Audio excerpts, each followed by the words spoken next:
एक घने जंगल के पास एक बड़ी और शांत नदी बहती थी। नदी के किनारे एक विशाल जामुन का पेड़ था। उस पेड़ पर एक चंचल और बुद्धिमान बंदर रहता था।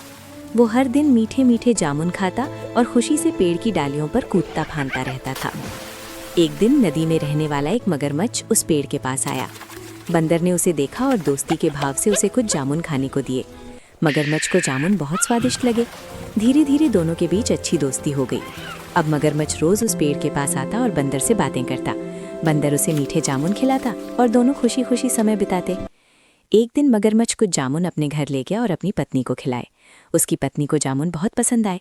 उसने मगरमच्छ से पूछा कि ये स्वादिष्ट फल कहाँ से आए हैं। मगरमच्छ ने बंदर और अपनी दोस्ती के बारे में सब बता दिया। ये सुनकर मगरमच्छ की पत्नी के मन में लालच आ गया। उसने सोचा कि जो बंदर रोज इतने मीठे जामुन खाता है उसका दिल भी जरूर बहुत मीठा होगा। उसने मगरमच्छ से कहा, मुझे उस बंदर का दिल खाना है, तुम उसे किसी बहाने से घर ले आओ। मगरमच्छ अपनी पत्नी की बात सुनकर परेशान हो गया।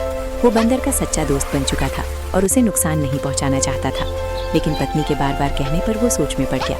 आखिरकार उसने एक योजना बनाई। अगले दिन मगरमच्छ बंदर के पास गया और बोला, मित्र, मेरी पत्नी तुम्हें हमारे घर खाने पर बुलाना चाहती है, वो तुमसे मिलना चाहती है। बंदर खुश हो गया और बोला, मैं जरूर चलूंगा, लेकिन मैं तैर नहीं सकता।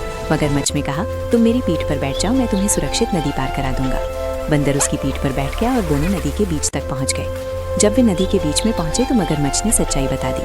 उसने कहा, मित्र, मेरी पत्नी तुम्हारा दिल खाना चाहती है, इसलिए मैं तुम्हें घर ले जा रहा हूँ। ये सुनकर बंदर घबरा गया, लेकिन वो बहुत बुद्धिमान था। उसने तुरंत एक चाल चली। उसने कहा, अरे मित्र, अगर तुम्हें मेरा दिल चाहिए था तो पहले ही बता देते। मैंने अपना दिल तो पेड़ पर ही छोड़ दिया है। अगर तुम मुझे वापस पेड़ तक ले चलो तो मैं दिल लेकर तुम्हारे साथ चलूंगा। मगरमच्छ उसकी बातों में आ गया और उसे वापस पेड़ के पास ले आया। जैसे ही वे पेड़ के पास पहुंचे, बंदर फुर्ती से पेड़ पर चढ़ गया और सुरक्षित हो गया। पेड़ पर बैठकर बंदर बोला, मित्र, क्या कोई अपना दिल शरीर से बाहर रखता है? तुमने अपनी दोस्ती को धोखा दिया है। अब मैं कभी तुम पर भरोसा नहीं करूंगा। मगरमच्छ अपनी गलती समझ गया और शर्मिंदा होकर चुपचाप वहां से चला गया। सीख, संकट के समय बुद्धि और समझदारी से काम लेना चाहिए और सच्ची दोस्ती में कभी धोखा नहीं देना चाहिए।